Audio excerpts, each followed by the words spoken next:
Hello friends, welcome back to my YouTube channel Study Career Point. I hope you all are doing well. So start करते हैं हमारी आज की class से। तो देखिए प्रीवियस ईयर के क्वेश्चन पेपर की सीरीज़ आप लोगों की चल रही है, जिसमें से देखिए मैंने 5 क्लासेस आप लोगों को करा दी है। इसके अलावा देखिए जो आप लोगों की नोट्स की क्लासेस हैं, NCERT की नोट्स की क्लासेस, ये भी आप लोगों की मेरे चैनल पर चल रही है। इनको भी ज़रूर देखिए क्योंकि काफ़ी इंपॉर्टेंट क्लासेस होंगी आप लोगों के एग्ज़ाम के लिए। ठीक है, स्टार्ट करते हैं। देखिए हमारी आज की क्लास से देखिए जितने भी प्रीवियस ईयर के क्वेश्चन पेपर हैं 2011 से लेकर के 2024 तक के जितने भी क्वेश्चंस होंगे वो सारे हम लोग यहाँ पर देखेंगे। स्टार्ट करते हैं हमारी आज की क्लास से। तो देखिए फर्स्ट क्वेश्चन यहाँ पर है,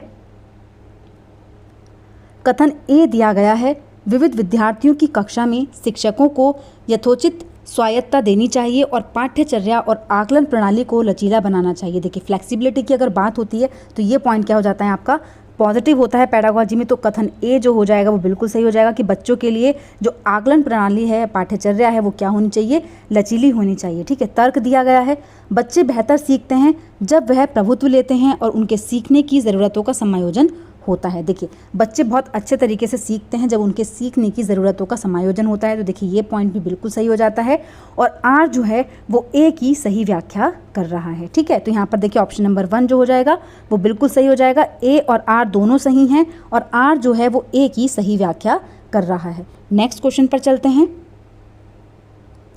देखिए नेक्स्ट क्वेश्चन यहाँ पर है, सतत और व्यापक मूल्यांकन सुनिश्चित करने के लिए शिक्षकों को चाहिए कि वे योगात्मक मूल्यांकन का प्रयोग करें, रचनात्मक मूल्यांकन का प्रयोग करें, केवल शैक्षिक पहलुओं पर ध्यान दें। देखिए केवल की जब बात होती है नेगेटिव वर्ड होता है तो कट जाएगा।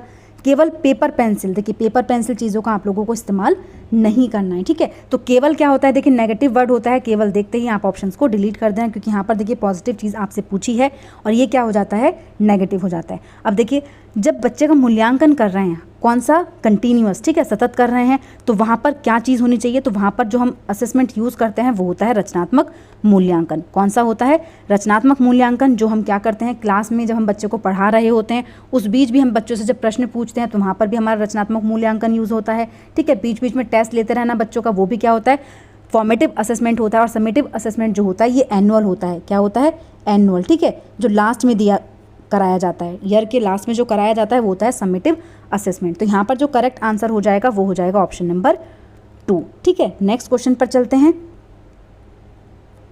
देखिए नेक्स्ट यहाँ पर है, समावेशन के बारे में कौन सा कथन जो है देखिए वो सही नहीं है। नॉट आपसे पूछा है, नेगेटिव आप लोगों को ढूंढना है। अब देखिए यहाँ पर अलग से दिख रहा है केवल। देखिए केवल कहाँ पर है, समावेशन केवल एक खास वर्ग के व्यक्ति जो दिव्यांग है उनकी ज़रूरतों के अनुरूप पाठ्यचर्या के अनुकूल पर केंद्रित है। देखिए केवल वर्ड जहाँ पर आता है वो क्या होता है, नेगेटिव होता है। नेगेटिव ही आपसे पूछा है तो ये क्या हो जाएगा, ऑप्शन नंबर 2 यहाँ पर सही हो जाएगा। ठीक है, आप लोगों को और किसी ऑप्शन को देखना ही नहीं। जब आप लोगों को दिख गया कि यहाँ पर केवल है, उसको एक बार रीड करना है और उसको टिक करके आगे बढ़ जाना है। आपके टाइम की बचत भी होती है।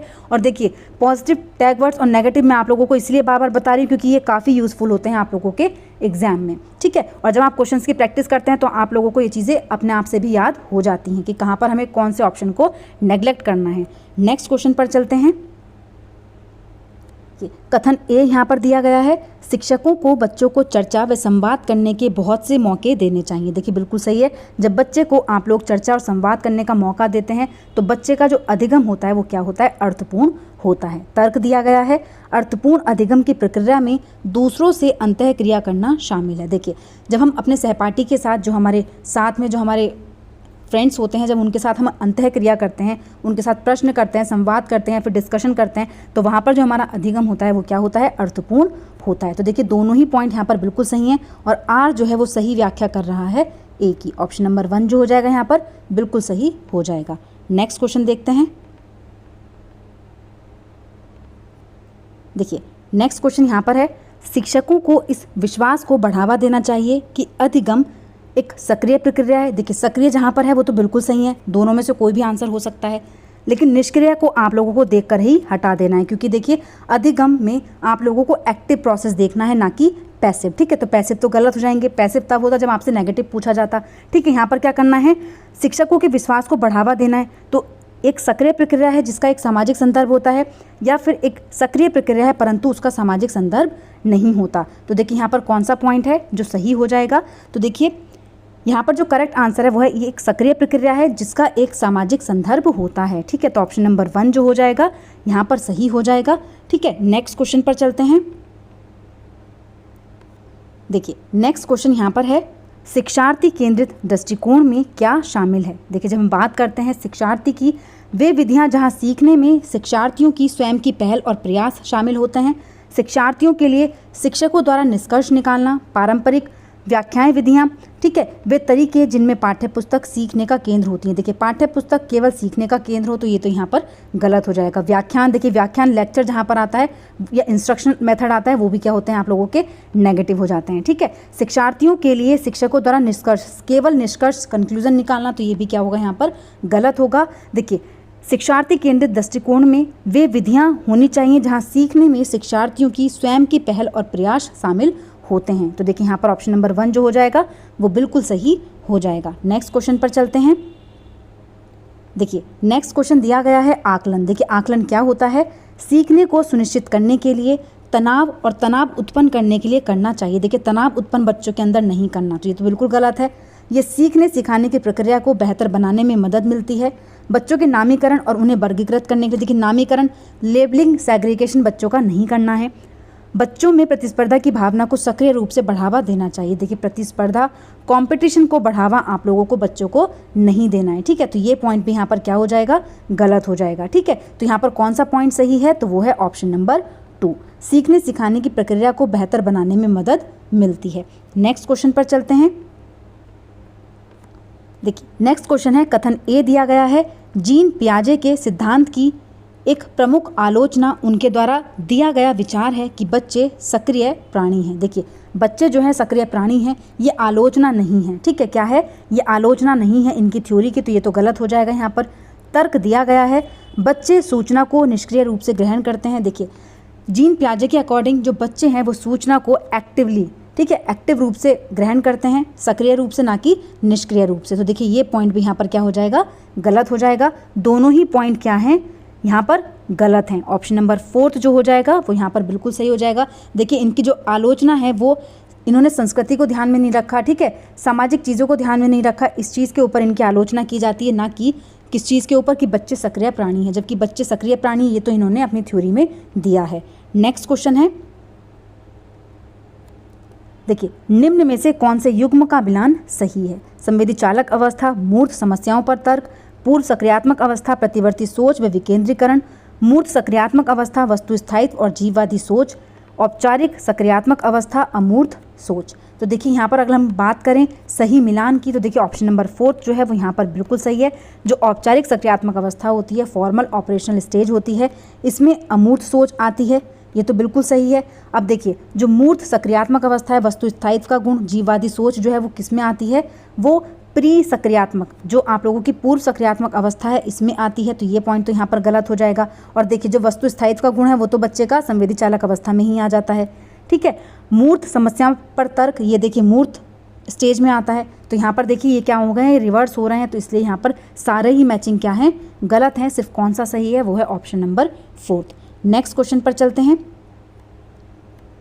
देखिए प्रगतिशील कक्षा की विशेषता है कि शिक्षार्थी निष्क्रिय रूप से ज्ञान प्राप्त करता है, शिक्षार्थी ज्ञान का निर्माण करता है, शिक्षार्थी रटकर, देखिए रटने की बात जहाँ होती है वो भी गलत होता है, निष्क्रिय रूप से ज्ञान प्राप्त करना ये भी गलत है, शिक्षार्थी अधिकतर अनुकरण करके सीखता है। देखिए अनुकरण नहीं करना, बार बार चीज़ों को इमिटेट नहीं करना, ये भी क्या होता है, नेगेटिव होता है पेडागोजी में। तो यहाँ पर जो सही आंसर है वो क्या हो जाएगा, ऑप्शन नंबर 2। नेक्स्ट क्वेश्चन पर चलते हैं।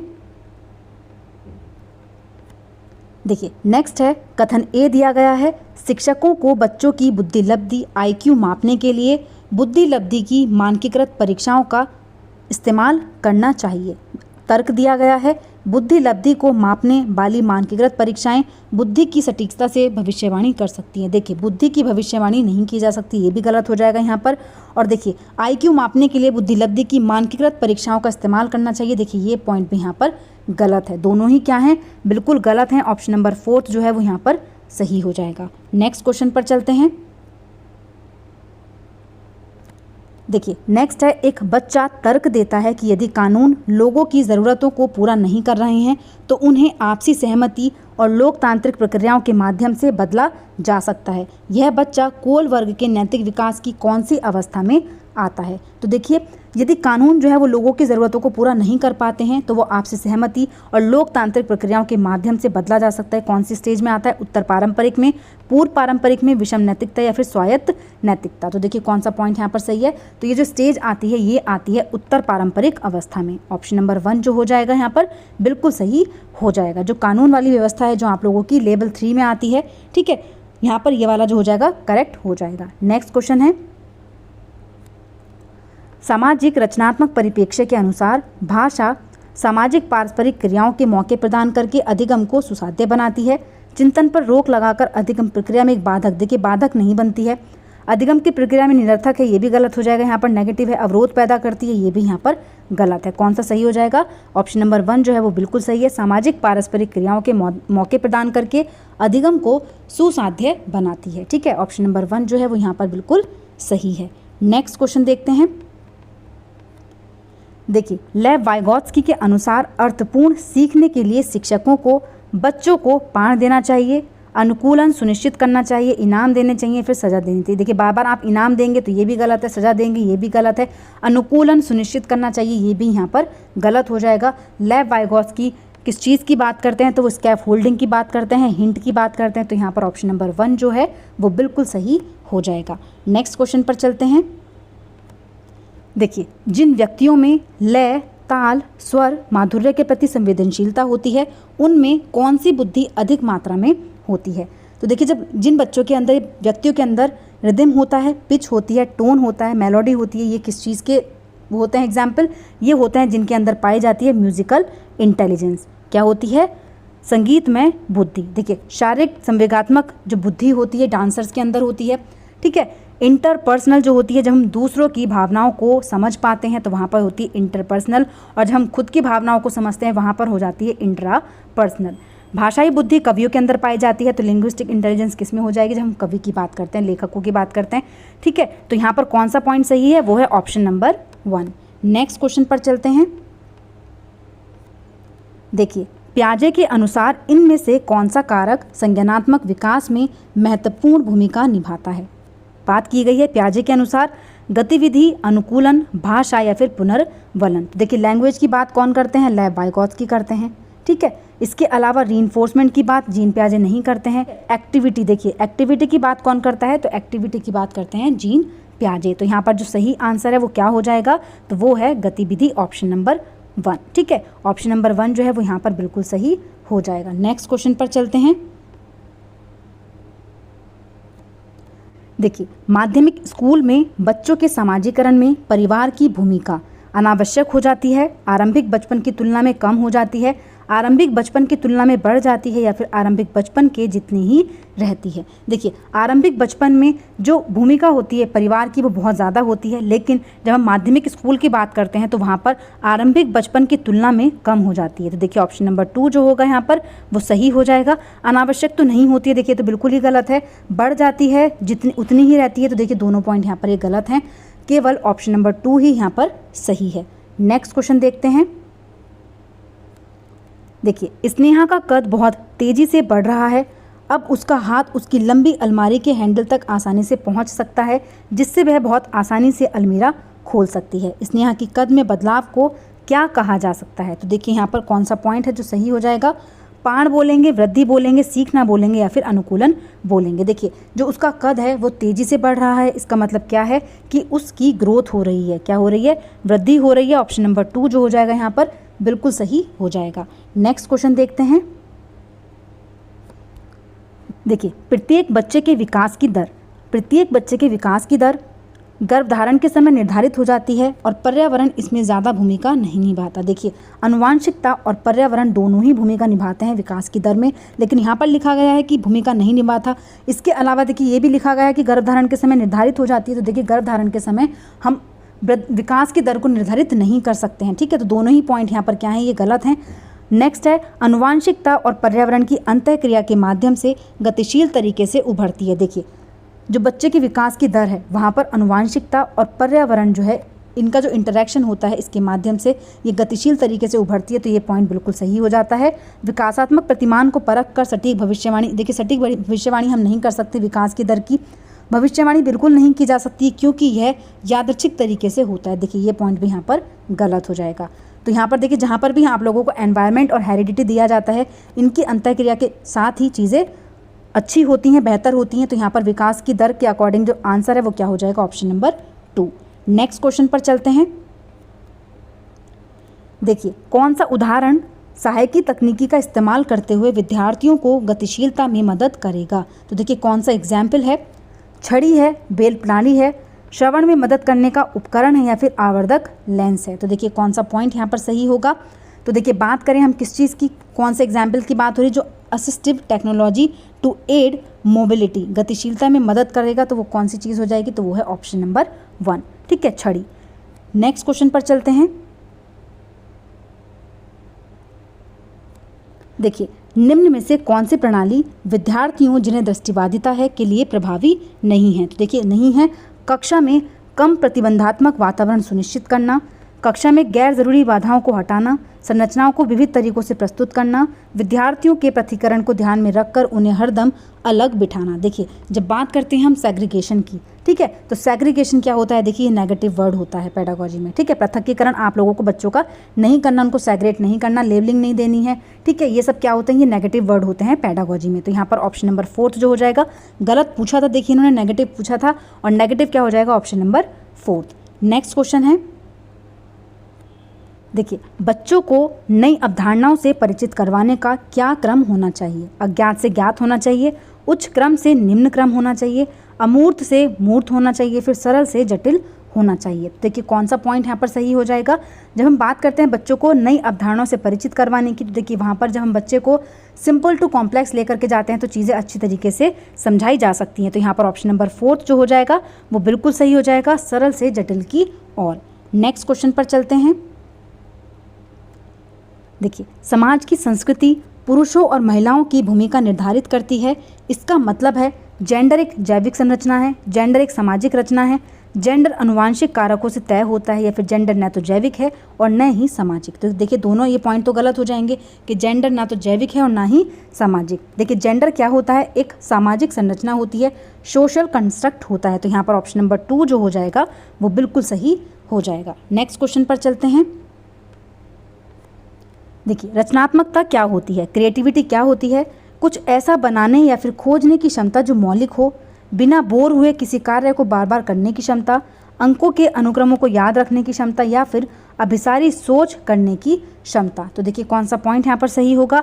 तो ना तो अभिसारी सोच रखने की, ना ही किसी चीज़ को याद रखने की, उसके अनुक्रम को याद रखने की, ना ही बार बार चीज़ों को करने की, बल्कि रचनात्मकता क्या होती है, कुछ ऐसा बनाने या फिर खोजने की क्षमता जो क्या हो, मौलिक हो, ठीक है, नॉबल हो। तो यहाँ पर ऑप्शन नंबर 1 जो हो जाएगा वो बिल्कुल सही हो जाएगा। नेक्स्ट क्वेश्चन पर चलते हैं।